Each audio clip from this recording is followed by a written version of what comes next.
시청자 여러분 안녕하십니까, 김동수입니다. 오늘 조선일보 오피니언을 좀 소개해 드리고요, 촌평을 해 드리겠습니다. 여러분 다 아시다시피 법원이 민주당 이재명 대표 선거법 사건 2심에서 무죄를 선고하지 않았습니까? 그러자 국민의힘은 1심 징역형이 2심 무죄로 바뀐 것을 납득할 수 없다고 했습니다. 대법원에서 바로잡아야 한다고 주장을 했는데요. 그러나 반면 민주당은 법원에 감사를 표하면서 헌법재판소에 오늘 바로 대통령 탄핵심판 선고 기일을 지정하고 내일 당장 파면하라고 했습니다. 과거 정치권은요, 판결의 유불리에 관계없이 사법부의 판단을 존중한다는 의견을 대부분 냈지요. 그러나 최근 들어서 중대사건에서 극과 극을 오가는 판결이 반복되면서 사법부를 존중하는 의례적 말조차 사라졌다.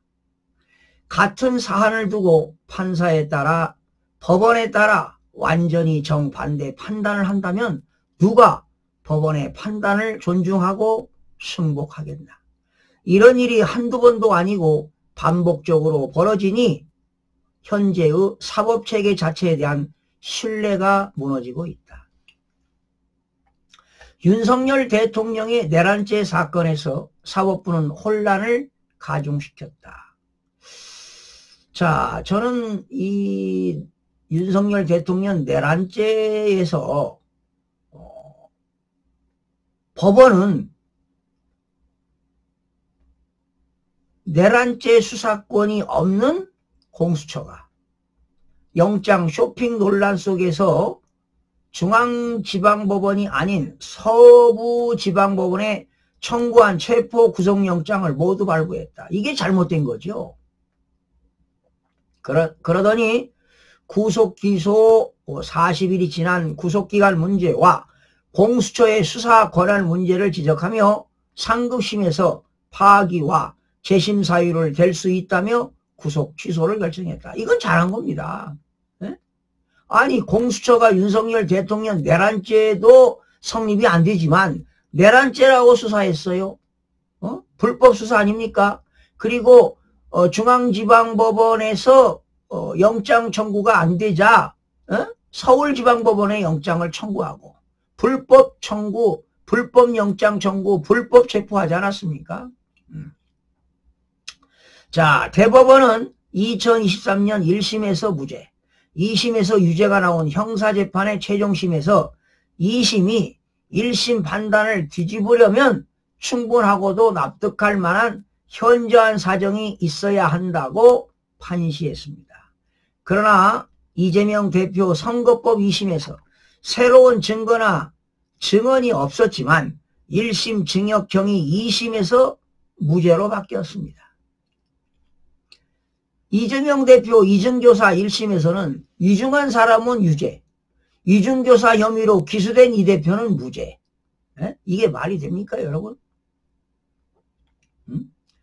법원은 울산 선거 공작으로 기소된 송철호 전 서울시장과 황운하 의원에게 1심에서는 징역 3년을 선고했는데 2심에서는 무죄를 선고했다. 판사들이 제 취향에 따라 정치를 한다는 인상을 주지 않을 수 없다. 판사들이 정치를 하면 안 되죠. 정치적인 판결을 하면 안 됩니다. 헌재는 이진숙 방송통신위원장 탄핵소추안을 기각했지만 찬반 의견이 4대4로 갈렸죠. 아무리 야권 추천 재판관들이라고 하지만 취임 이틀 만에 정략적으로 탄핵소추된 방송위원장을 탄핵하고자 할 수 있나. 그렇죠. 이틀 근무한 사람을 탄핵소추한다? 말이 됩니까?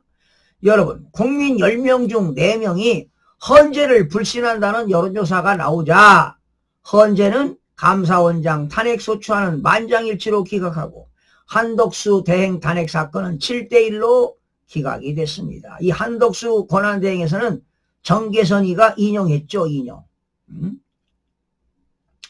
사법체계가 안정성을 확보하려면 재판 대상이 누구고 판사가 어떤 사람이고 법원이 어디에 있는가 상관없이 일관성 있는 판결을 기대할 수 있는 국민적 믿음이 있어야 됩니다. 그렇죠. 지금처럼 재판 대상, 판사 성향, 법원에 따라 판결이 정반대로 오가면 재판이 아니라 도박이다. 도박판 같은 재판에 자신의 운명을 맡기고 거기에 목을 메고 있는 정치가 더 한심스럽다. 여러분, 이번에요, 이 공직선거법 2심 판결에서 그 정재호 부장판사가 광주의 그 살레 시호고등학교를 졸업했잖아요.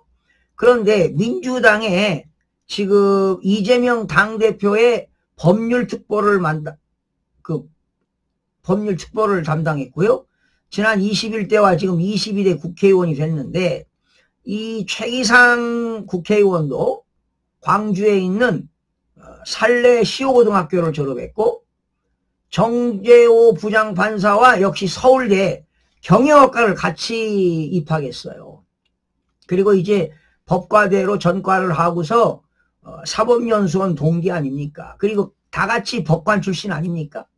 그리고 이 최기상 국회의원은요, 전국 법관 대표회의 의장까지 맡았습니다. 그러니 고등학교 동창회, 서울대 동기 동창회, 사법연수원 동기에 판사로 임관해가지고 같이 이렇게 달려왔다 이 말이지. 그런데 정재호 부장판사한테 예를 들어서 친구인데, 야, 지금 이재명 그 공직선거법 어떻게 돼가고 있어? 뭐 이랬을 때, 야, 최 의원 걱정하지 마. 뭐 큰 걱정 안 해도 된다. 뭐 이렇게 전달을 만약에 했다고 가정한다면 추론하는 겁니다. 그렇다면 벌금 100만 원 미만이나 아니면 무죄를 예측할 수도 있을 것이다. 그래서 특보가 이재명한테 전달할 수도 있다는 겁니다. 그런데 이재명 대표가 이 고등법원 나올 때 차에서 내리는 모습 보니까 살짝 웃는 모습, 의미 있는 나는 웃음으로 봤습니다. 그리고 판결이 되기 직전에 박찬대가 나와가지고 국회의원 60명 이상이 도열을 해가지고 이재명 대표를 맞이하는 그런 모습. 조폭 집단도 아니고 말이죠.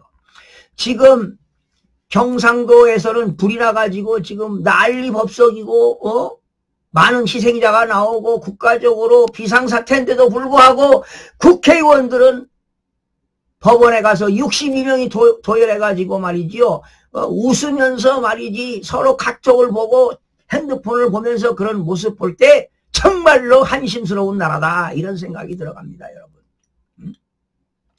그리고 이재명이는 그리고 무죄 판결 받고 이제 자기 고향 안동에도 가고 의성에도 갔는데 아마 그 시민들로부터 많은 질타를 받은 것으로 알고 있습니다. 여러분, 이래서야 되겠습니까? 그래서 여러분, 오늘 이 시간에는 마지막으로 법관 윤리 강령을 한번 낭독해드리고 마치겠습니다. 대한민국의 법관들이요, 정말 양심껏 판결해야 되지 않나? 에? 그래야 대한민국이 헌정질서가 제대로 서는 거 아니냐 이 말이야. 에? 이번에 판결된 누굽니까? 정재호, 누구야?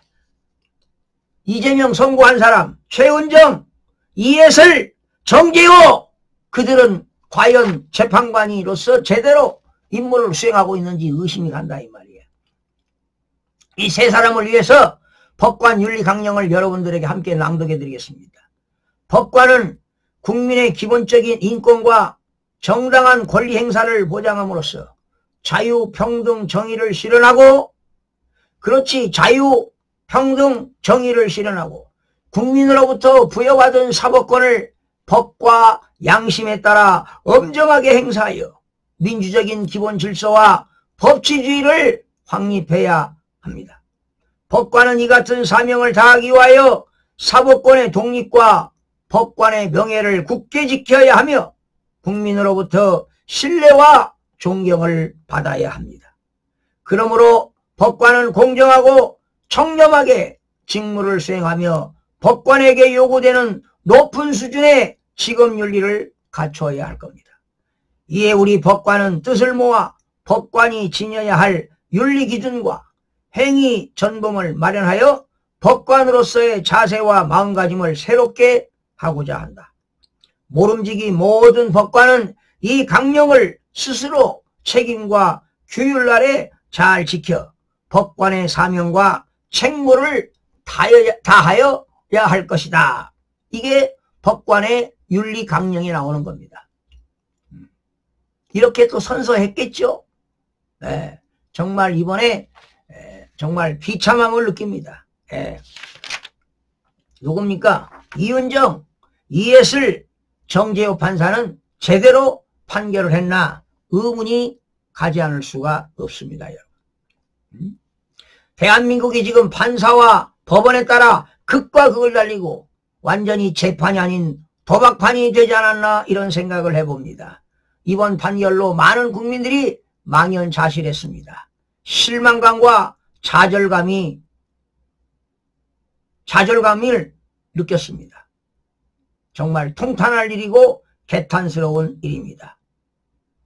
많은 국민들이 낙심하고 있습니다. 이래서 되겠습니까, 사법부가? 네. 자, 검찰이 상고를 했습니다. 상고장을 제출했습니다.